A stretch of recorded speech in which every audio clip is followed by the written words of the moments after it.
Now, Sports Talk with Brodes. Here's Hunter Brody. What is going on, everyone? Welcome on into Sports Talk with Brodes. The Sixers beat the Bulls. The Bulls did not have Zach LaVine or Vucevic, and it was one of those games that I have been complaining about over the last week or two or so when it's just boring, it's not fun, these teams stink, guys aren't playing, they're unavailable. But at least it came down to an interesting ending, right?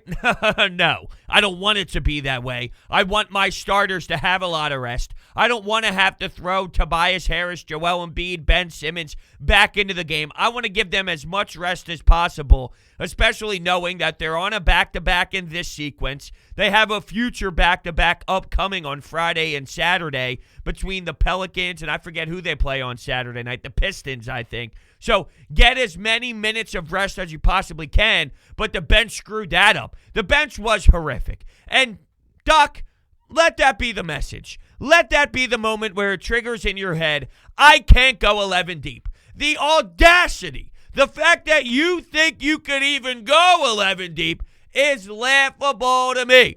You cannot. It's honestly impossible to even think about it because you know your starters are going to be playing anywhere between 35 to 40 minutes a night. Let me know when you're even going to fit that in. There's no way. There's no physical way that you can do that.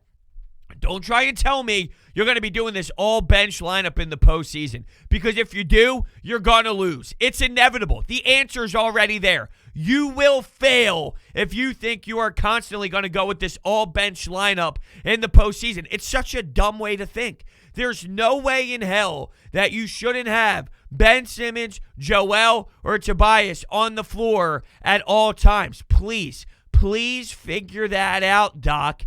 When you have a 20-plus lead and it dwindles, where I'm watching Denzel Valentine get wide open looks in the three-point corner, and I'm watching Kobe White go off and feel red hot. Can we please stop them? Please. Can we please do something? Here's the lead. 17, 15, 12, 9, 6. They just kept creeping back. And look, it's as simple as this. The bench just flat out sucked. As soon as you put the starters back in, they took control and they ran away with it. Tobias making a big bucket late. The presence of the big guys being on the team, or being on the floor, I should say. The big guys on the team stepping back out on the floor. The rest was history as soon as the starters came back in. So I'm not worried about, oh, look, you can't beat the Bulls. If that's still your discussion after these regular season games, I don't know what to do with you, right? If you feel, how can they not beat the Bulls easily? How can they not beat some of these teams easily? Dude, they don't care anymore, just like we don't care anymore. They're ready for the playoffs. Now, they're fighting for that number one seed, and it is important to them, and you can see it. But they're human beings as well, and I'm sure they're tired and frustrated that they're playing these wonky back-to-backs and they're fitting in all these garbage regular season games against teams that don't stand a chance. So why are they continuing to make us do this? We're done. Get us to the playoffs. That's the way they're thinking. Now, they need to make sure that, they properly prepare themselves even with that feel. If that's their gut feel, knowing how important that one seed is, they still need to do it, and they got to execute. So it's different from me feeling that way and them feeling that way. But here's my point. Look at what happened with those statistics yesterday. Here's your plus minus for your starters, right? Tobias Harris was plus 17, 10 of 13 from the field. He was 21-9. That was his stat line. Solid. Very, very solid for Tobias Harris. He had an awful game against the San Antonio Spurs, and he definitely performed very well, very efficient, and in closing time, he came up big with some monster buckets and, definitely helped out in crucial ways. So he was plus 17. Danny Green, 4 of 9 from 3, so he had his streak of being able to deliver and knock down shots, plus 26. Joel Embiid, not a great day at the office from the floor. He only had 6 field goals, or field free throws, which is weird considering there's nights where we see him get 17, 18. How many times you look after the game, oh, wow, Joel went 16 of 17 from the charity stripe. He only had 6 in this game, 4 of 13 from the field, but he was plus 29. Ben defensively, solid, plus 29. He did have a fadeaway for his only miss of the game, and this was down the stretch too. I couldn't believe it. He did a fadeaway jumper towards the baseline, and it hit nothing. Absolutely nothing. And I'm laughing to myself that we're even still having these discussions when I watch him do that fadeaway. Oh, at least he's taking them. Come on. At least he's taking them. Year what? What year are we in? At least he's taking them. Airballing fadeaway jumpers. Yeah, please. Stop. But he was plus 29. Seth Curry, amazing. We're getting the Seth Curry that we got in the early stages of the year, and perfect timing for him to come back alive here when it comes to his ability to knock down shots. 7 of 10 from the field, plus 27. All right? When you look at the bench, anywhere from minus 13 through minus 17 is what you were getting registered on the box score. It's that simple. Your bench allowed it to be closer than it was. Your bench allowed it to be uglier than it was. You can't put the blame on the whole entire team. When your starters were involved, your starters blew them out of the water. When you went to this all-bench lineup and you threw bench guys in there and you think you're going 11 deep, that's absolutely asinine. Absolutely pathetic to think you can go that deep in the postseason. And quite frankly, it's embarrassing.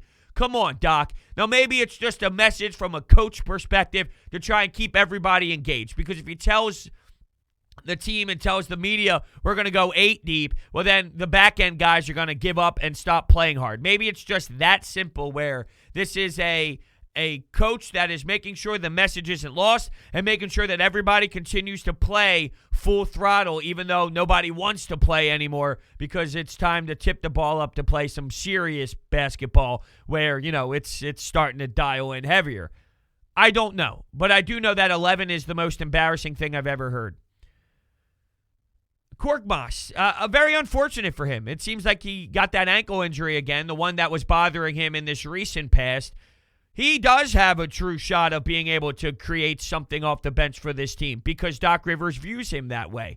I don't know how much we're talking here. I don't know how short the leash is for Doc Rivers, but there's no doubt based off of his recent play that he earned an opportunity. He was going to get a chance to compete. I don't know how serious it is. I don't. And I don't want to see Furkan injured as much as I give him a hard time and have some fun with it with all of you. I want to see him out there, and I want to see him flip me off. I want to see him at 5 threes in a span of 7 minutes off the bench. Imagine that. In a playoff game, and he literally looks at the camera and says, "Fuck you, Brodes, you asshole." And then we get a nice moment where, that goes viral, and then, what do you know? I get ripped apart by Furkan Korkmaz. I would love to see that happen.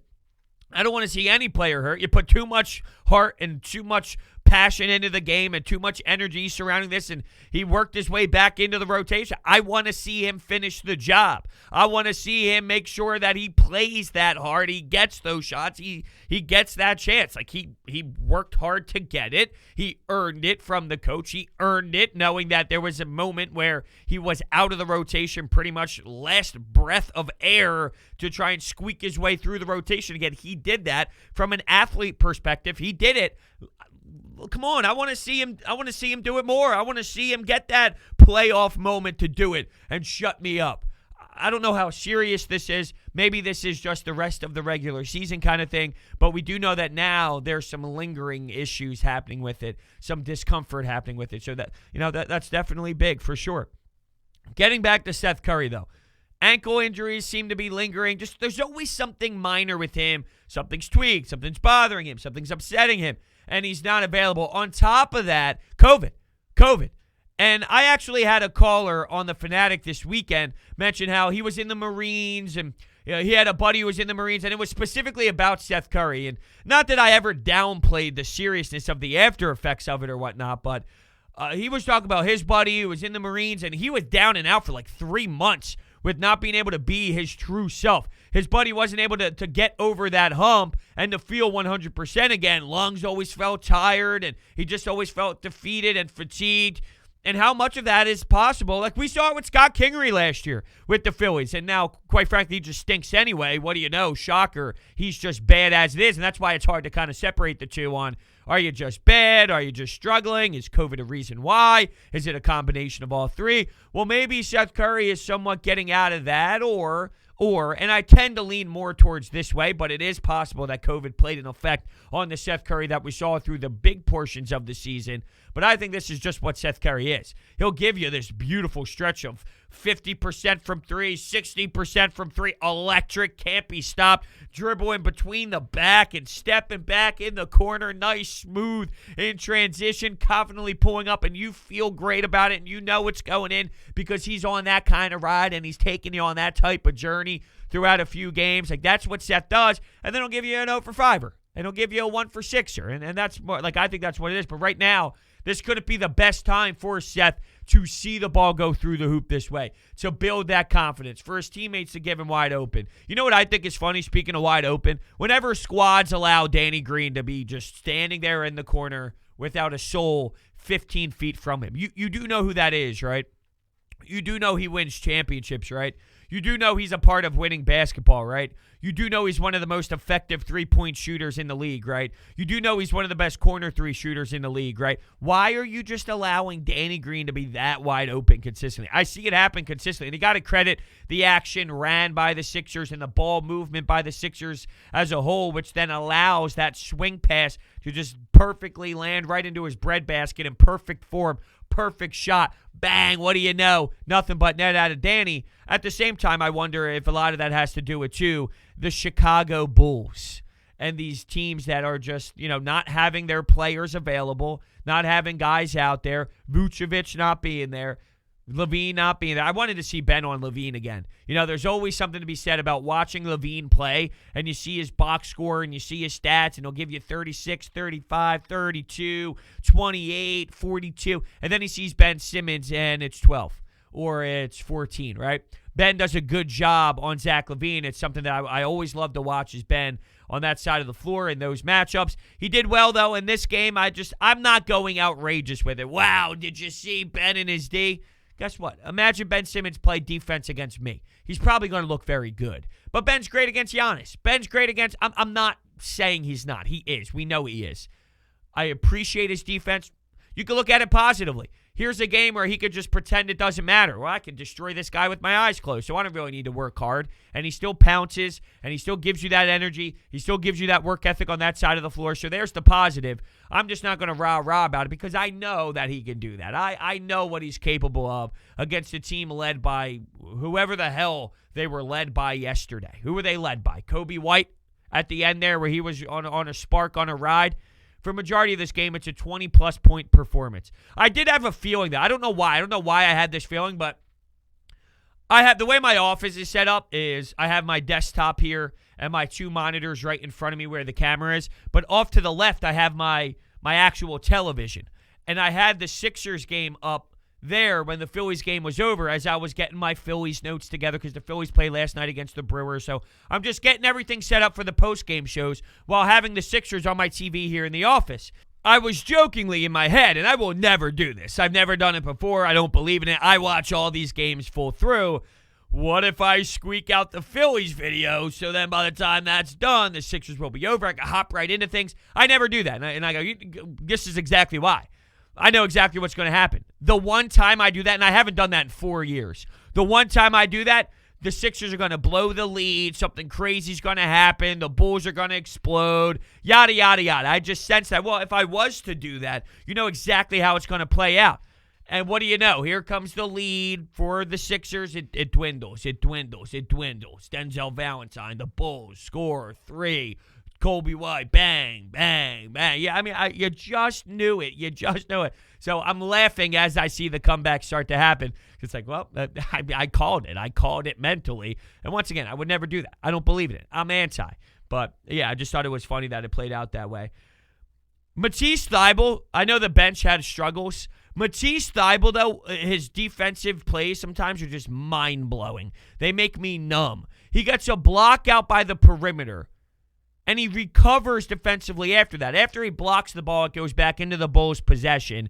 They kick it out, or at least attempt to kick it out from about the free throw line once they regrouped and got the ball, tried to kick it out to the perimeter. And here he is recovering from the block out by the perimeter to run back towards the pass and picks it off. So we got a block and a steal within 0.5 seconds. just because of ridiculous athleticism and ridiculous recovery and ridiculous closing out speed.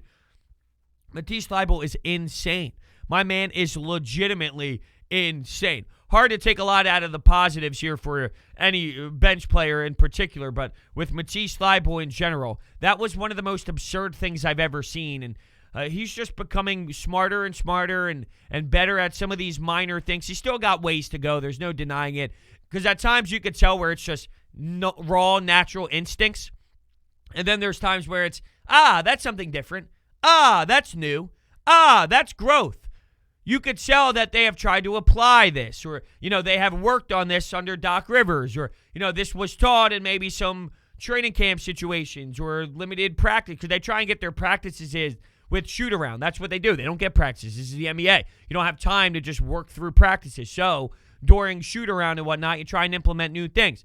There are so many times where you say, wow, that's just Matisse Thybulle being Matisse Thybulle, and that's his natural instincts taking over, where he is that explosive piece. That is the definition of Matisse Thybulle's defensive play.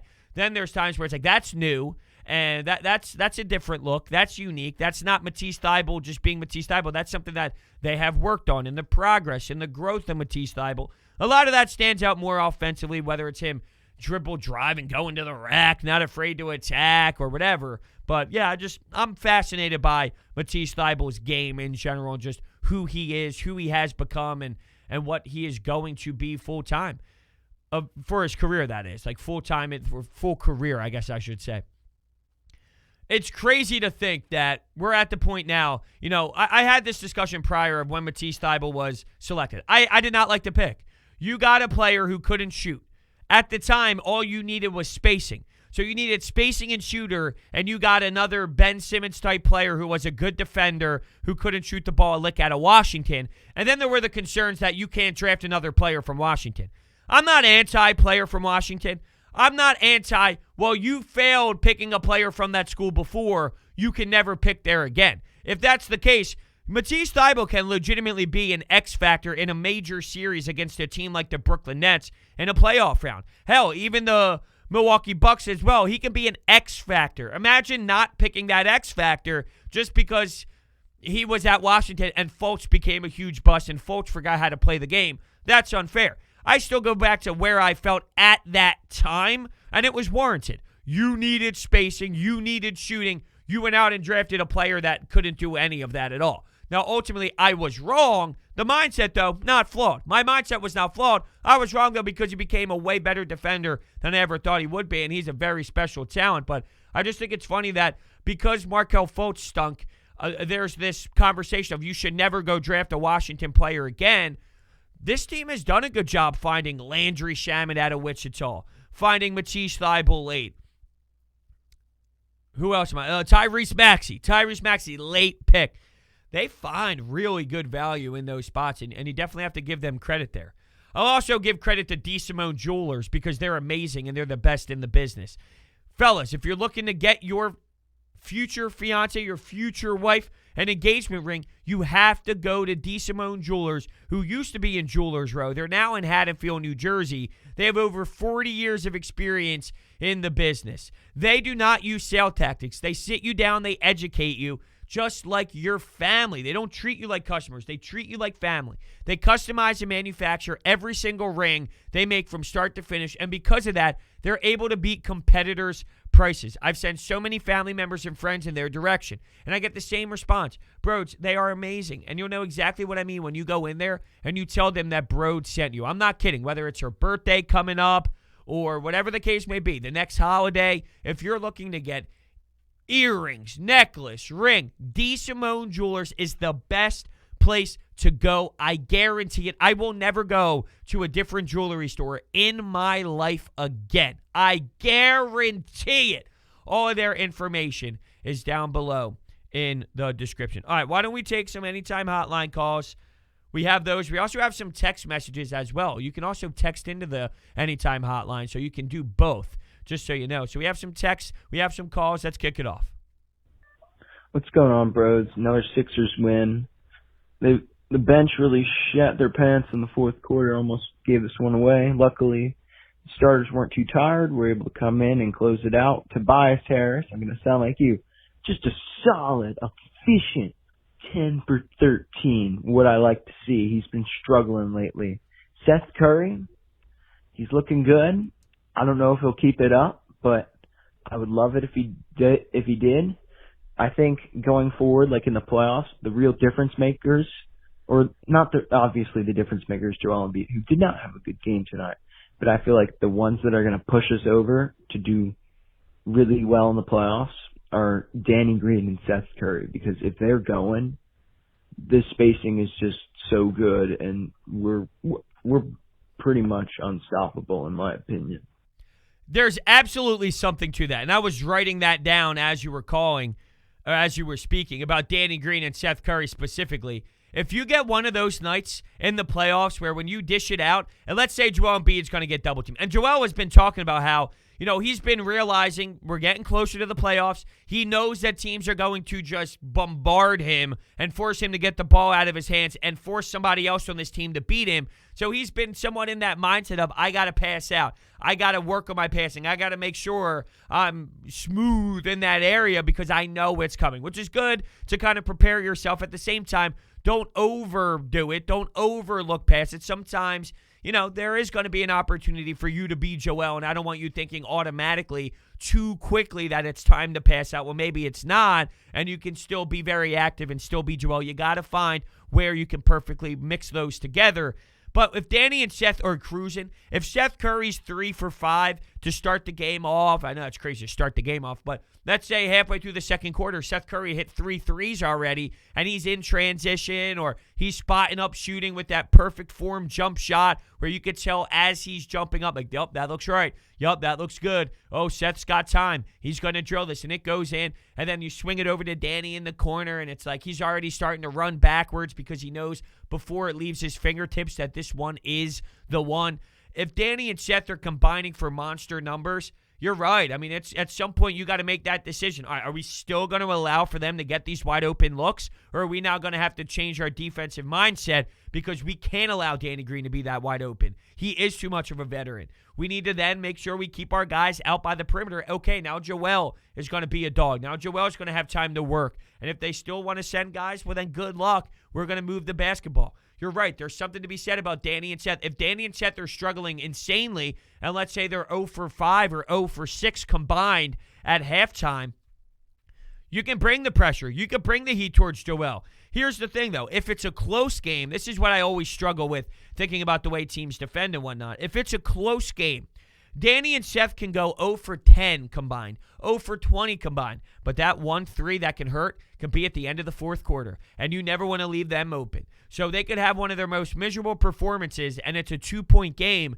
and you don't want to leave Danny Green wide open because he's been there enough. He's had that shot before. Now, ironically enough, I'm bringing this up, and there was a game last year in the bubble where he had a wide-open 3 to win the basketball game, wide open. There wasn't a soul within 7,000 feet of him, and he wasn't able to deliver in that moment. And I remember the LeBron haters going, come on, why would LeBron pass up the game-winning shot? Well, because it's Danny Green, one of the best efficient three-point shooters that ever lived on this planet, who continues to win championships because of what he brings to the table, and there wasn't even a guy who could even sniff his jock strap from where he was standing. So that's why, because he got one of the best basketball looks, because he made a very good basketball decision, and he was a smart player in that moment because he is a smart player, and he is fantastic. So that's why he passed the rock to Danny Green. I still wouldn't take my chances, though. So how do you defend that later on in the game is the question. It's always fascinating to me to kind of look at it from that perspective for sure. All right, next call. Solid win tonight. Of course, the bench tried to blow up. Not really concerned about Embiid. I know he didn't do a whole lot scoring, but he really didn't need him to. So okay, a little muffled there. I'll try and fix that up in post-production. But yeah, Embiid did not have a strong game. I'm going to go back and look for some of the Joel Embiid quotes from last night. I like doing that after some of these games. Remember when people said Joel and Ben couldn't play together, though? I think that's funny. Like this Joel Embiid and Ben can never play together conversation. Well, they're about to win the Eastern Conference if they keep this up, beating up some of these scrub teams. Come on, they could play. They could play together. Here's some of the quotes. Not that there was anything before, but I think we've gotten way closer. This is Joel Embiid on Ben Simmons. But this year, it's just amazing. I love playing with him, and I think we've got a chance. You're right, Joel. You do have an actual chance. That's for damn sure. You have a real chance to do something this season. Absolutely. You're in the mix with everybody else. You're not over the top. You're not way better than the Nets. You're not way better than the Bucks. The Bucks are not way better than the Nets. The Bucks are not way better than the Sixers. They're all in the same category. Everyone is in the same pile here in the first three. You could pick out of a hat on who's going to win. That's how close it really is. Interesting, honest answers. This is from Paul Hudrick, who covers the Sixers. Interesting, honest answers from Joel Embiid. Says he's been trying to get other guys going. It's focusing on passing, knowing double teams will be coming aggressively in the playoffs. And if I remember correctly about the game yesterday, I don't know if I'm going to look it up just before I make the statement, but he did have a handful of turnovers. Let's go to the game last night, Monday. I can't believe it's already May, by the way. Like, are you kidding me? It's May already? Crazy. Joel Embiid did have 4 turnovers. I was going to say, remember him having a bunch of turnovers. He had 4 yesterday. Tobias had 3. Joel did have 3 blocks, though, just to be fair. 13 points. That's so odd to see out of Joel Embiid next to his stat line. It's one of the most bizarre things in the world. But, hey, sometimes you have those nights, and it's clear that he's working on some things. So we'll kind of monitor how aggressive he is with this philosophy of passing the ball to get other teams going compared to him finding his groove. It's a lot different when you get swarmed by some of these other players that's on Milwaukee compared to getting swarmed by Eubanks and getting swarmed by some of these plugs that are sitting on these rosters right now without some of the top players playing for these teams as we try and grind out the rest of the season. All right, some text messages. Mark M., how concerned are you for the bench in the playoffs? Well, I think with George Hill and with Dwight Howard used when he's needed to, Ben Simmons used when he's needed to at the 5 as well, I'm like, that's 7. I guess I'm going to be worried if Doc Rivers does the wrong thing. There's a way to not have it a problem. Don't use these bad players. Don't use these bench players. Don't overuse the bench. If Doc is going to overuse the bench, then yes, I will be concerned, and I think it's going to be a failure of this team. We talk about Ben's lack of offense in the half-court set. That's going to be a reason why this team fails. If Doc Rivers is going to go heavy with 11 men or 10 men, that's a problem. So that's where I'll be concerned. If you go 8, I'm not worried. There's a difference between using 11 men but only using 8 a game. So in different moments, Matisse, in different moments, Furkan, okay, but you can't legitimately use 11 in a game. You will fail. You will lose. There's not enough time for it anyway, so I just don't know how it is a reality. I will be concerned if you overuse players. If you use George Hill, Dwight Howard, and Matisse Thybulle, I feel way better about the bench. If you start getting crazy and wonky and throwing Shake out there with a whole plethora of bench guys and you're going full bench units in playoffs, yes, that's when I will be very critical of the head coach, and I think that will be stupid.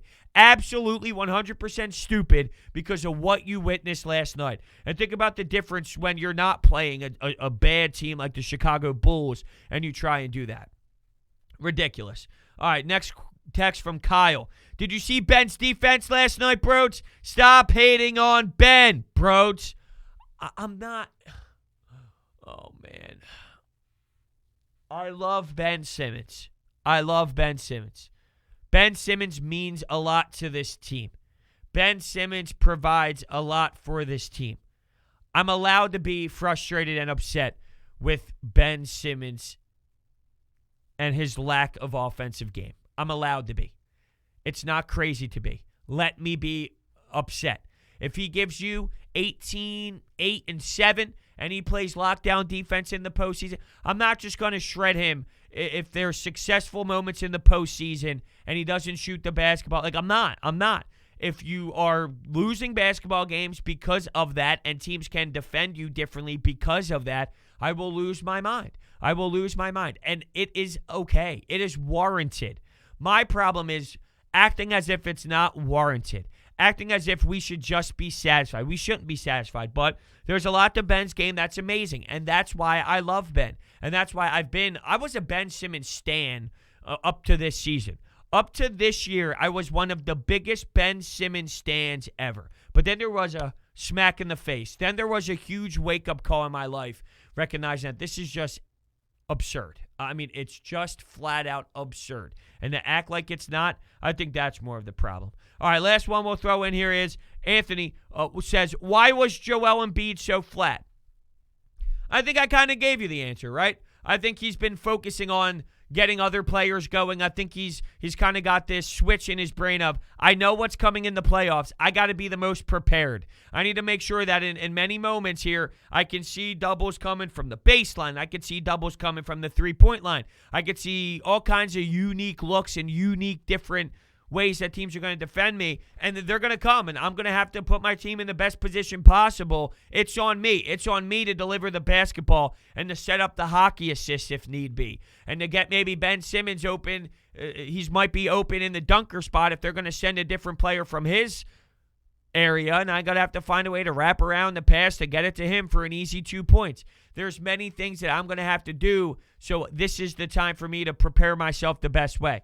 At the same time, you're going to have to make sure you bully through it, too. The best players counter. The best players still get themselves going, too. You got to make sure you're Joel Embiid at the same time. You can't be, I'm not Joel Embiid. I'm just facilitating. I'm Joel Embiid and I'm facilitating. Also, second half of a back-to-back, right? Let's not discredit that. This is a weird road trip where you're in San Antonio, you're flying to Chicago, you're in a tough, wonky, weird spot in the schedule that they condensed pretty heavily here for these teams. So I think a reason why he was flat tonight was probably because of the back-to-back, the minutes and whatnot, more so than anything else, but also apply the knowledge of him looking for his teammates too. So it's a little bit of everything. Before we head out of here, big names are headlining this weekend's UFC 262 card. From Nate Diaz to Michael Chandler, there will be no shortage of action, and DraftKings Sportsbook, the official sports betting partner of UFC, has a heavyweight offer for this weekend's fight with 100-1 odds. One fighter will be walking away with the belt. Will you be walking away with cash? Just pick the main event fighter you think will win, and DraftKings Sportsbook will give you 100-1 odds on that fighter. Download the top-rated DraftKings Sportsbook app now and use promo code Brodes when you sign up to turn $1 into $100 when you bet on a main card fighter to win. Place your bet and watch the fish fly this weekend. That's code Brodes to turn $1 into $100 on select main card fighters for a limited time. Only at DraftKings Sportsbook. Must be 21 or older. Pennsylvania only. New customers only. Restrictions apply. In partnership with Meadows Racetrack and Casino. See DraftKings.com/sportsbook for details. Gambling problem, call 1-800-GAMBLER. Thank you all so much for listening, and I will see you next time.